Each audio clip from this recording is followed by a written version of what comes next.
Very excited to be with Nick Anderson today. Nick, welcome. Thank you, Mike. Glad to be here. Glad to talk with higher education friends and leaders. You have such an incredible background. Maybe it just is a way to sort of start. Can you talk a little bit about how you got into the work and the role that you're doing right now? Sure. So I've been at the American Council on Education for the past year and a half, but many people know me from my prior life, which was I was a reporter for the Washington Post for 19 years, covering education and most of that time higher education. So in my beat on higher education, I was lucky to be able to sort of travel the country to talk to students, professors, college presidents, and university presidents, and parents, to write about admissions, to write about equity issues, to write about racial justice issues, which were very intense. And all in all of that work, it was to me a mission of not just of journalism, but also, frankly, of chronicling the American dream. I thought about the higher ed beat as the American dream beat, and I still think of it that way. And so, in writing about higher education, I was really pursuing my own intellectual passion, like to try to figure out the pain points and pressure points of higher education, but also the things that it's doing well and could do better, Mm, right? And so after I uh, had a chance to sort of end my career at the Washington Post and start a new career, which was a really kind of head spinning thing, but I did. And I came to ACE because ACE really is the advocate for higher education writ large. Um, and I think that's important to note that there's a lot of um, friends of higher education, a lot of groups out there that are working in wonderful ways to support higher education from different vantage points. There are groups that represent community colleges, groups that represent private universities, groups that represent faith-based institutions and HBCUs and so forth and so on. And they're all wonderful. Some represent public universities, which are the lifeblood of so much of what we do in America. But ACE has membership from all of those kinds of institutions, and so we have kind of the biggest picture in mind for higher education in America, and we try to build coalitions that support our work. Um, f- Recognizing that each element of higher education has sort of something to offer. In fact, the diversity of higher education institutions is in America is one of its profound strengths, and so we represent that, we celebrate that, we advance it, and we try to work together with all friends of higher education. That's why I came to ACE, because I was drawn by the largeness of the mission. completely. And that is such a unique focus, right? Because to your point, I mean, there's so many sort of specialty areas or organizations that are representing land grant institutions or organizations that are running private liberal arts colleges. I mean, yours is sort of really sort of unique and focused in terms of the sort of the breadth and depth of it, and the specificity and the research that you're doing that sort of covers quite a wide swath. What are the biggest levers that you have at your disposal to make change happen and protect the interests of higher education writ large? So what ACE does really is it advocates for higher education in multiple ways. One is directly on Capitol Hill and with the administration, whoever's in power, whether it's the Education Department or the White House, the committees in Congress that oversee education issues, and frankly the entire chambers of the House and the Senate. We want to have strong relations with them, and and seek to promote a positive agenda, and frankly to deflect or defuse things that we think don't work. Um, that that kind is basically lobbying, right? It's advocacy directly to elected representatives and officials in the administration. That's a core piece of our public policy work. I don't do that. Sure. I'm not in the government relations shop. I am more of what I would call sort of an advocate, sort of working on the external sort of side of things. By external, I mean around the country, helping to pull together coalitions to support higher education in the states and nationwide. And one of the powers that we have is the power of convening. As a membership organization, we have 1,600 colleges and universities who are members, but we also speak for, and I think about all of the colleges and universities that are not members as well, because I'm for all of them too. And so we'll have an annual meeting, for instance, but we have, which draws a lot of people to Washington, but we will also have private meetings. We will have semi-public meetings. We will have public meetings. We will go to wherever people want to convene, and we will try to draw people together to talk about issues. So we'll have webinars. We also have a significant media relations game.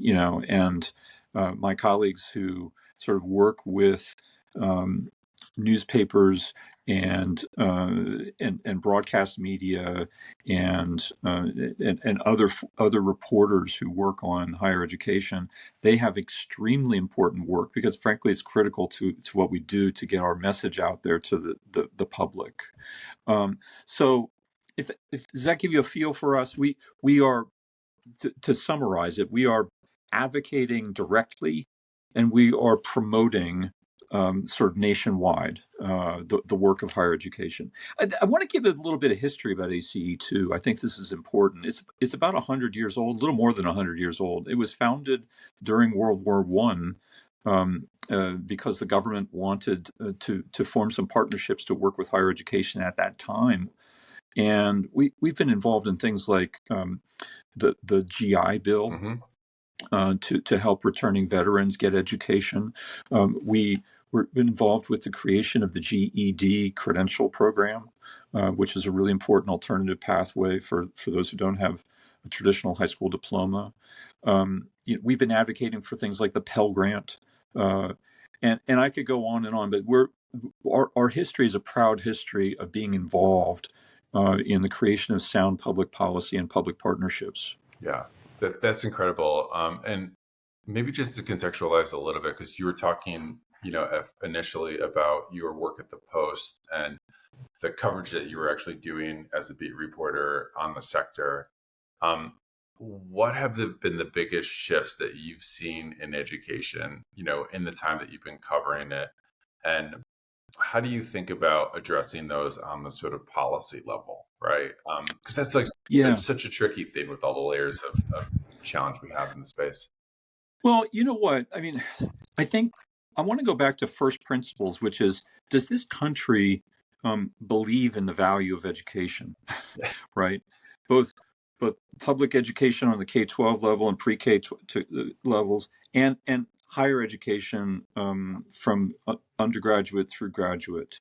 And when I think about that, I think, well, we've come to a sort of an interesting point this year, a point that's very different from when I started covering education for the Washington Post. At the time when I was at the Post, education was fundamentally a bipartisan issue.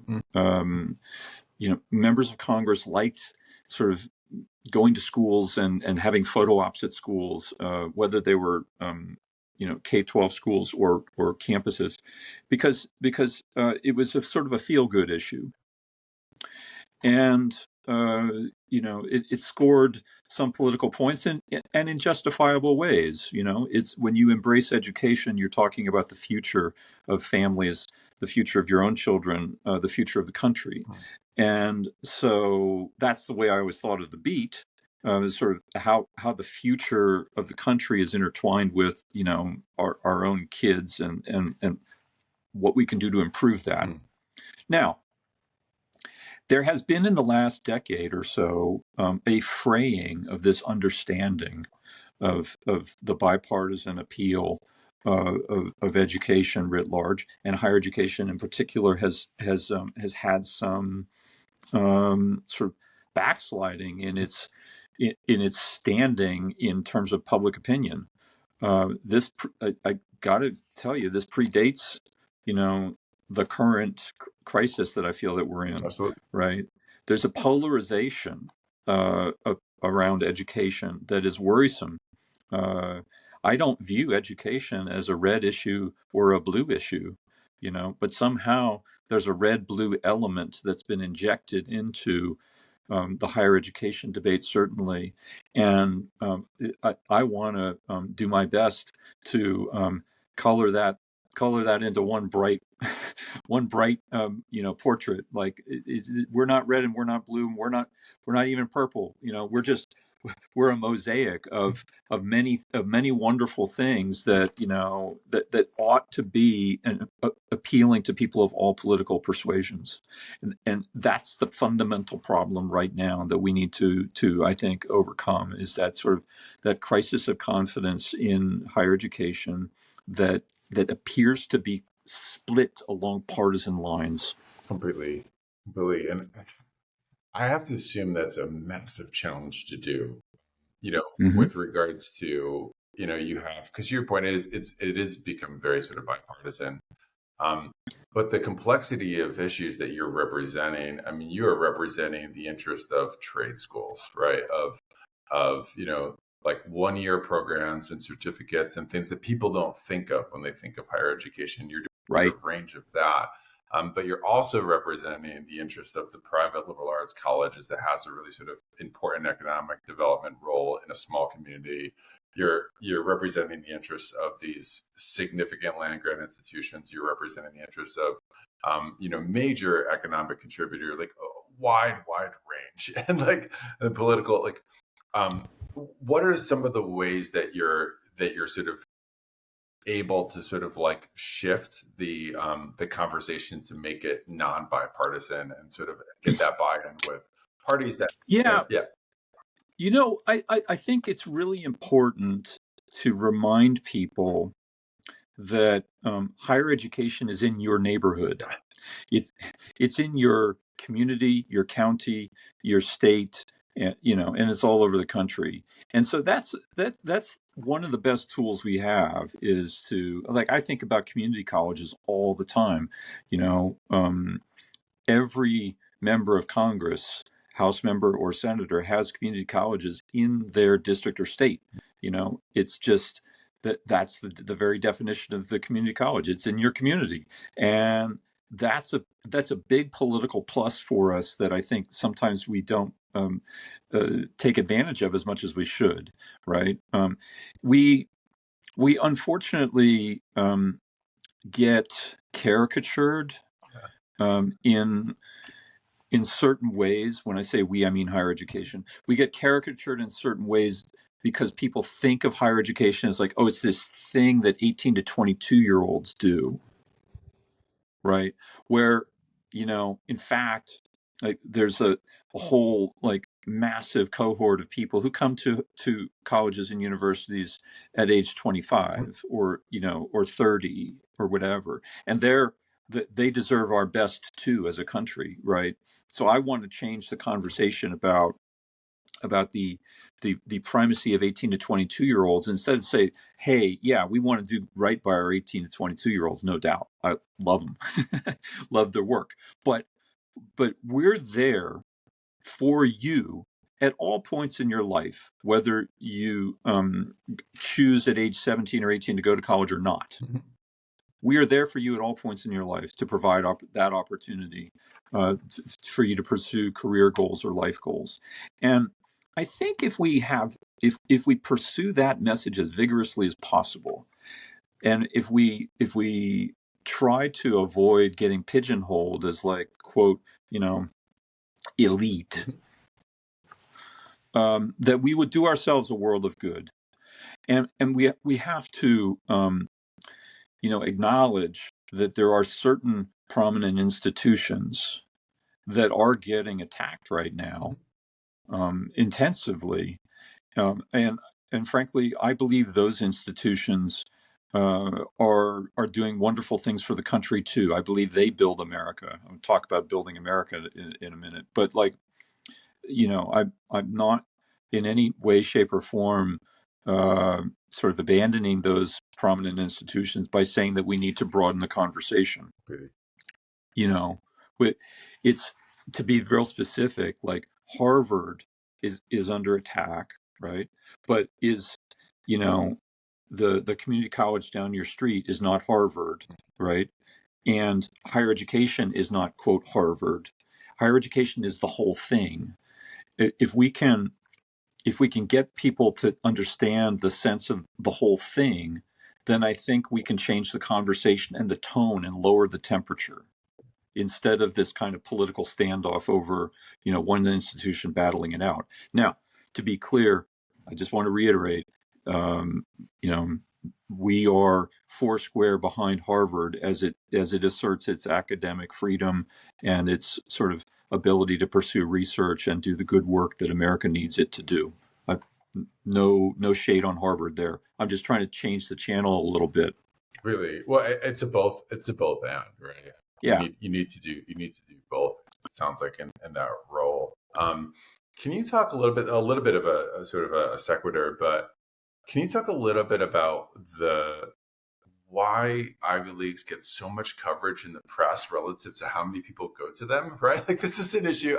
Yeah. I know. It's like just such a tricky, nuanced thing, and this is something that I know, like, readers and like the people that listen, like, love to some context about. So I will confess, I'm as guilty of that in my past journalistic life as the next journalist, right? I wrote a whole lot of Me stories too. with Harvard and Stanford and Princeton in the headline, and I knew that was what we would call clickbait.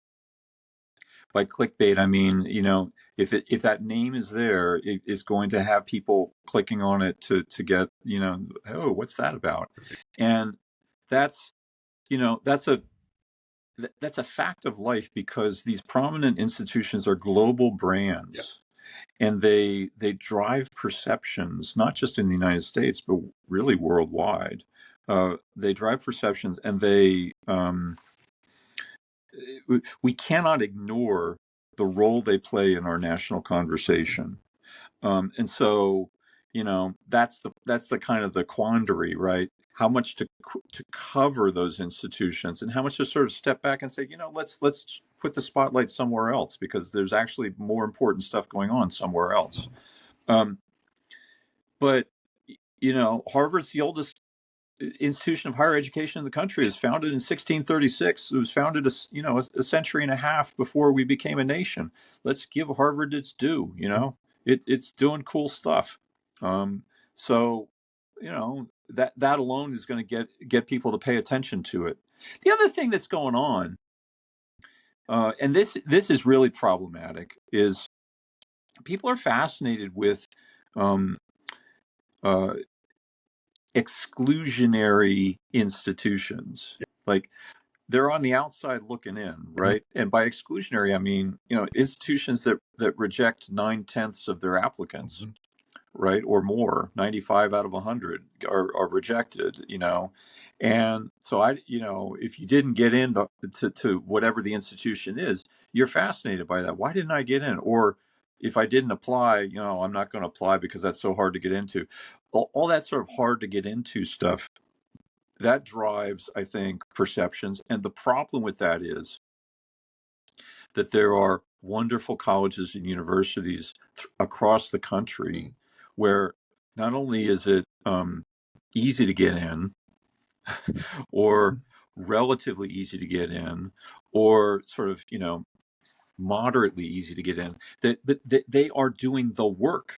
That they're the by far, in a way, the carrying the load of higher education for the 18 to 22 sector. And I had a conversation with a community college chancellor several years ago, where we were chatting, and he said, um, I serve the top 100%.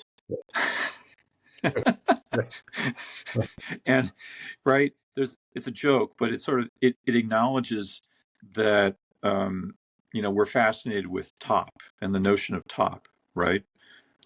I was doing an impact study for a small community college in I can't say whom, but in broader metro New York land, and I think over a 10-year period, we calculated something like 38 billion in terms of economic impact.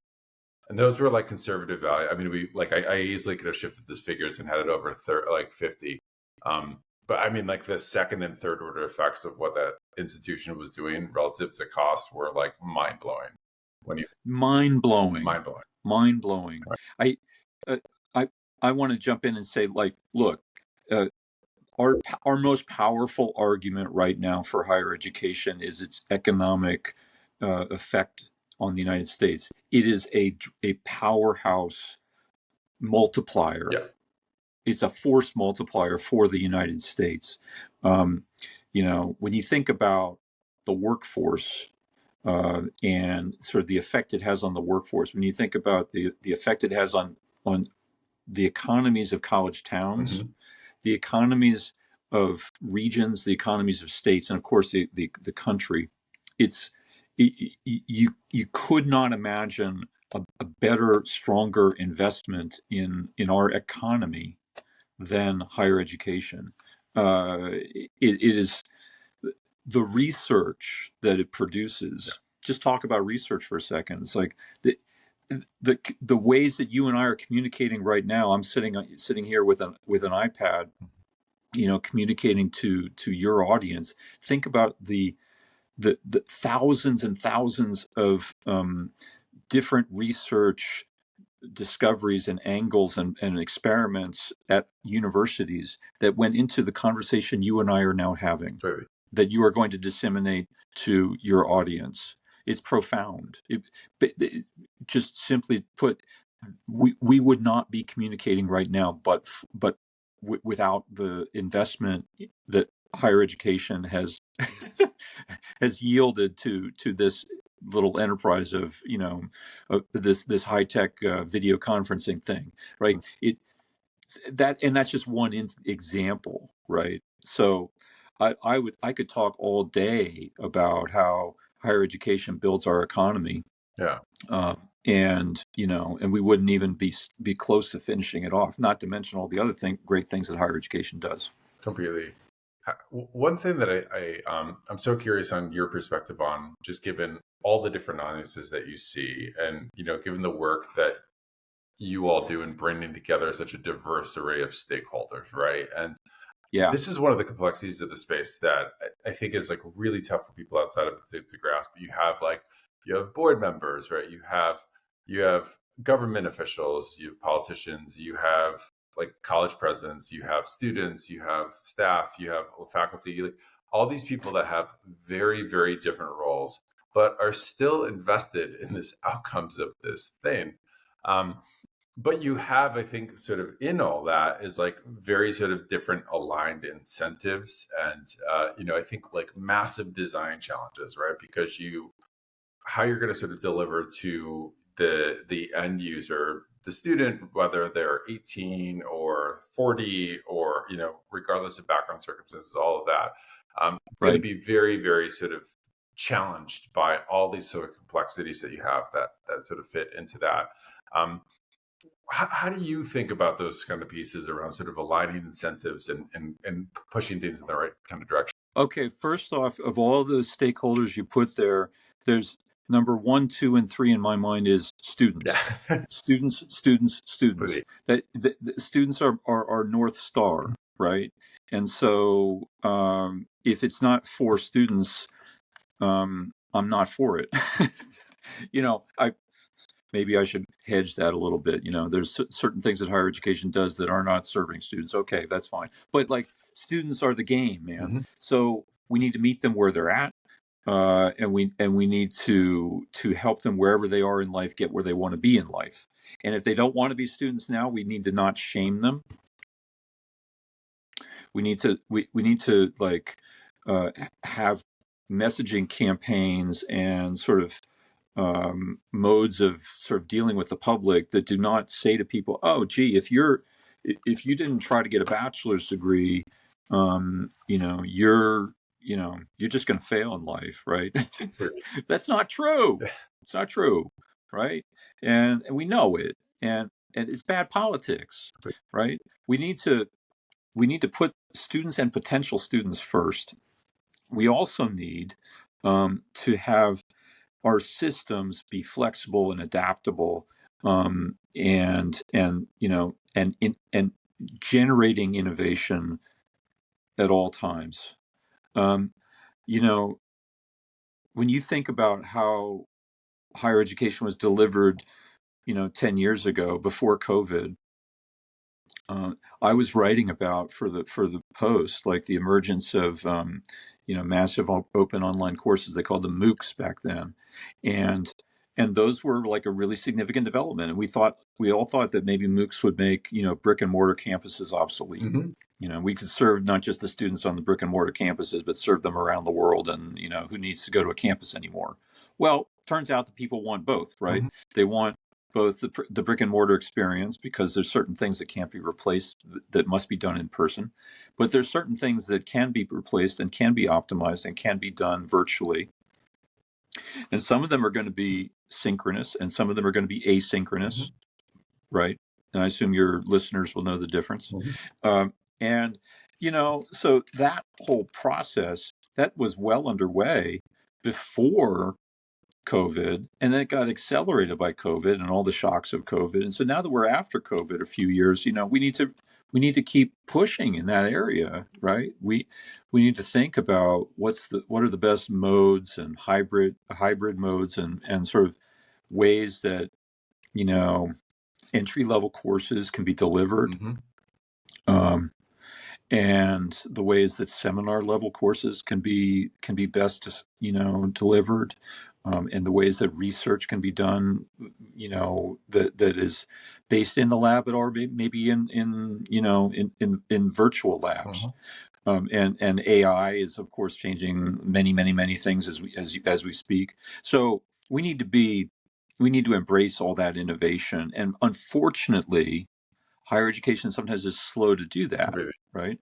Our systems are kind of rooted in 19th century traditions, 20th century financing structures, and and regulations that aren't really written to meet the needs of the moment, right?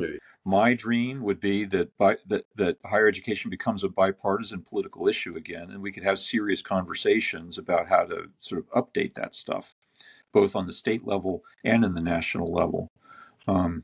So, bottom line, we need to innovate. Yeah. And we also have problems of our own making that we need to acknowledge.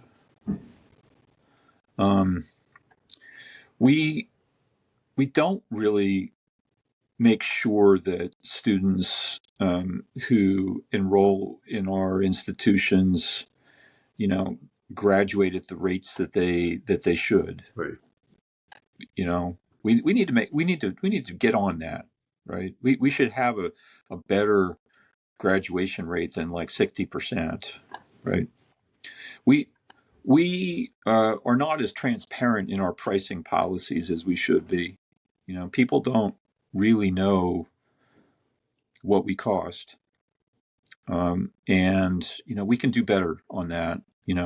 We could do better about sort of making sure that like people understand the difference between a grant and a loan, right? And in the financial aid packages that they receive. We could do a whole lot better in helping transfer students get from A to B. Yeah. And that's, I think, one of the hidden problems of our whole system. Right. But so, let's imagine like a student who has AP credit from high school, or maybe was dual enrolled in high school, has some transcript stuff that is basically college credit even before they graduate from high school. And then that student might, take a couple years off and then go back to college. Well, will that college that the student goes back to, accept the credits that the student has already compiled? And will those credits be lined up toward a major that will get the student where they want to go? Mm. I think, and then imagine they transfer again, Mhm. right? Imagine they go to a community college and then they transfer to a 4-year. Uh, it, there are so many tales of people who go through the system and they leak credits that aren't accepted by their by their destination institution, right? Mhm. And that's not good. We need to do better on that. Completely. I agree with everything. I mean, and just to sort of contextualize, I mean, we talked retention, we talked transfer rates, we talked pricing policy. I mean, there's so much that I think like levers that can be improved in terms of the overall experience. One thing that occurred to me as you were speaking was, there's these models in adjacent sort of fields that have like better cross sort of network collaborations. Like for instance, like companies like Guild or Bright Horizons that like partner with Fortune 500 companies and have like this sort of dotted line institution kind of thing to do very specific trainings, up credentialing, things like that. Like, are there other sort of cross sectional partnerships that you could see working at a sort of state or national level with like workforce, government, K through 12, philanthropy, these areas? And there's some that are sort of in there, but like things that really sort of move the needle and where's your mind Yeah, go? I mean, a really concrete one is that we at ACE work on a lot is military learners. Yeah, Um, so there's like 900,000 at any one time, eight or 900,000 learners in our system cool. who are, either in military families or they're veterans or they're active duty. And, those folks are highly mobile. By definition, the military moves you around from one place of the planet to another, Mhm. and they are highly motivated and committed and patriotic, by the way. And we in higher education ought to feel just as committed to them as they are to the country, right? And we ought to feel that their patriotism should be repaid by our patriotic efforts to help them. I don't think we do as well as we should. Great. We need to do a lot better by that group of people. And that's a massive group of people. Oh, and by the way, that would help our red blue problem. Okay. Just if you want a twofer, that's a good twofer, right? But um, so yeah, that's one. Um, I think in the whole sector of higher education, that's like certificates and workforce development and the sort of emerging fascination with apprenticeships Mhm. and stuff like that. There's a whole range of stuff that higher education is should be an opportunity for us to partner with industries in various ways. And a lot of community colleges are doing that right now, and that's great. Mhm. Um, but a lot of 4-year institutions can do that too, and that would be even better.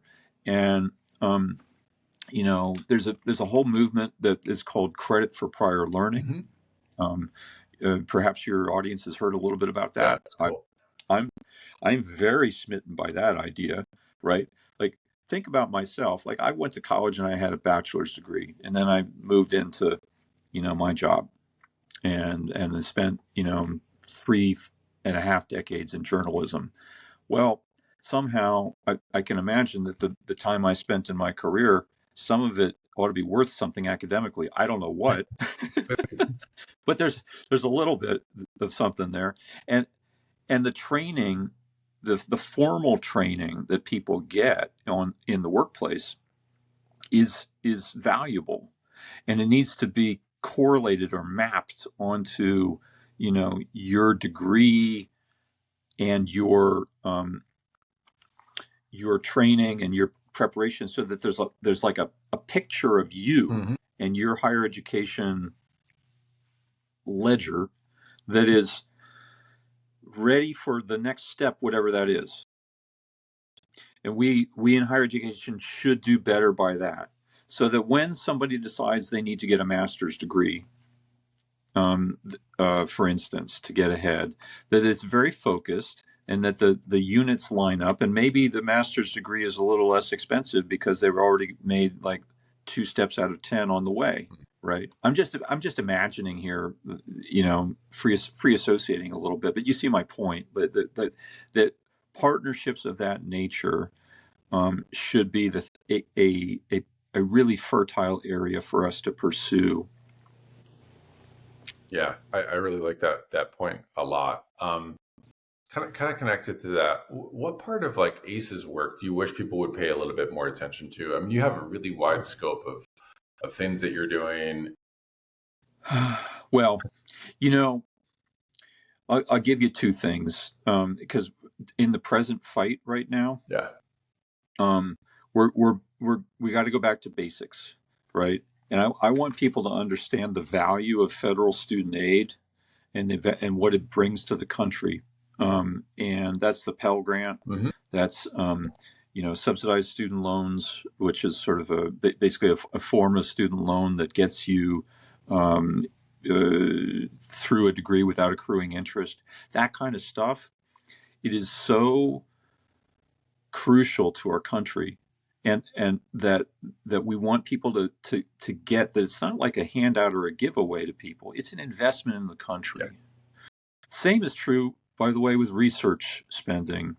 We haven't really dwelled on this, but the Trump administration has, and there's a lot of conflict right now over research spending, the federal research spending, and whether it's quote a handout to universities. I can assure you, it is not a handout to universities. It is a partnership. Universities are providing a valuable service to the country by pursuing all the research they do with help from the federal government. We don't do this for charity. We do this because it's important, Hmm. and we're well positioned to do it, and the government would be hard pressed to find a better way to do it without us. So um, those when I say that I want people to appreciate those points, I'm trying to say we friends of higher education all need to tell our neighbors and our friends about the stakes of this Hmm. moment, that we need to impress on people that we are not elite, that we are not like living off the government dole, that we are doing valuable service for the country and the world with federal student aid and federal research spending as core elements of that sort of equation.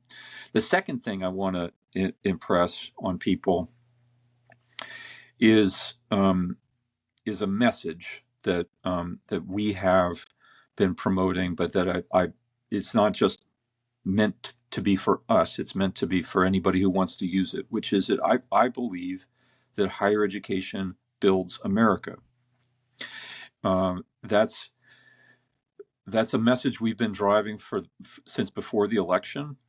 I think that it encapsulates a lot of the patriotic feeling that we have about our role. Um, Higher education has not always been perfect. In fact, you could go through our nation's history, and many times you would see higher education on shall we say the wrong side of the moral arc of history, But right? But we acknowledge those imperfections in our history and in our present, and yet we strive to help build the country. We help build the economy. We build our national defense. We build our health. We build our democracy. Higher education builds our sense of common humanity. And by the way, international students are building America too. mhm. Um, and on and on and on. We build, and we're here to build, and our hand is extended even as I speak, despite the conflicts that we're having with the federal government. Our hand is extended to President Trump to say we are your partners to build with you, um, and to the Republican leadership in Congress. Our hand is extended. Those are the things I want to impress on people. That this is, from my perspective, not a partisan question. Yeah. Um, And that message is hard to get through to people at a moment when we're so polarized. But I'm not here to take partisan sides. I know there are people of good faith uh, on both sides of the aisle who understand our importance to their states and the country, and I value those relationships that we have with them. I love that nonpartisan stance. I think it's underrepresented right now. But I also love the fact that we don't. I'm not sure that anyone's thought through, or I haven't really heard a lot of sort of intelligent conversations around the second or third order effects of an undereducated citizenry. And if we had 25, 30% less people attending colleges and universities writ large, like what that does in 1 to 2 generations, is Well, the effects are happening right now as we speak when labs are shut down. It as we speak, research funding at various institutions has been cut or frozen, and that has had a deleterious effect yeah. on our health, on our ability to pursue some kind of treatment for Lou Gehrig's disease, on our ability to you know prevent the next pandemic, whatever that might be, Mhm. not to mention our national security, which also, we have a proud history of supporting national security in our country. There's a lot of universities that do work for the Department of Defense and the Department of Energy that is absolutely critical. So, it the toll is being sort of counted now, and it's mounting. Yeah. So we need to get back to a better place. I would say this, that uh, it is never too late to resume normal relations. Well said. We can just go back to normal Just go back. tomorrow, man. Yeah. Yeah. I All these lawsuits, all this nonsense, yeah, we got to file lawsuits right now because stuff is being done to higher education that shouldn't be happening and is ignoring due process. But it, it would be real easy to dismiss the lawsuits if the policy attacks would end. yeah. Reasonable solution. Looking ahead, maybe an interesting place to wrap up. What are you Yeah. excited about when it comes to your current priorities, upcoming projects, things that you're focused on? Where do you get excited? I know it's a tricky question, just given the landscape. Well, you know what? I'm frankly excited by sort of the potential for this crisis moment to put to hit the reset button for us on higher education, right? When people think through the problems and they focus on it, they think, oh, you know what? This is worth investing in. My hope is that we come through this moment in a better place. And nobody is uh, nobody is saying that we can't. You know, it, if this is a crisis, as somebody said, we can't let it go to waste. We gotta take this crisis moment. We got to impress on people, that higher education is worth it. Mhm. Uh, Not just for them, but for the country. And I think that message will drive through, and we will get to a place where um, there is a partnership again between civil society and higher education, and that partnership has been frayed. But I think it's durable. I think it's durable. And I'm kind of an idealist about that. Right. Maybe I'm Pollyannish, but I think that people do want the best for their children. They want the best for their country, and they're not nihilistic about these things. So I think we're in a good a good position to make that leap. Because as I just to go back to an earlier part of the conversation, the the the problems with public confidence in higher education way predate this present crisis. And so if we can use the crisis to address those problems, we will be in a good place, you know. And I think, you know, not just of like the the institutional satisfaction that we'll have in keeping our colleges running, but rather in the satisfaction that we have knowing that, you know, we are providing opportunity and social mobility is an overused phrase, but I love it anyways. Like, we're providing social mobility to the country. Completely. I think that's a brilliant place to end it. Nick, where can people get in touch? What's the best way to follow you or to find more? Yeah, I mean, so I'm on LinkedIn, and I like to sort of, you know, do the social media push thing. So if you want to follow me on LinkedIn, please, you know, look me up there. I'm easy to find. If you want to email me at ACE, it's nanderson@acenet.edu. And I'm easy to find there too. My email's public. And, you know, I encourage all friends of higher education, you know, to rally right now. This is the moment. We need you. We need you. We need you, and you need us, I think. I know, I say that with some trepidation because I don't want people to say, "Oh, but I think they do. People need us. They don't yet realize it maybe, but they'll get there. Yeah, agreed. Well, I think that's a beautiful place to end it. Nick, thank you for your time. I appreciate you. Thank you, Mike, and thank you for the work you're doing in promoting sort of the value of education and sort of the questions you're asking about innovation and partnerships and stuff. I love it. Thank you. Take care now.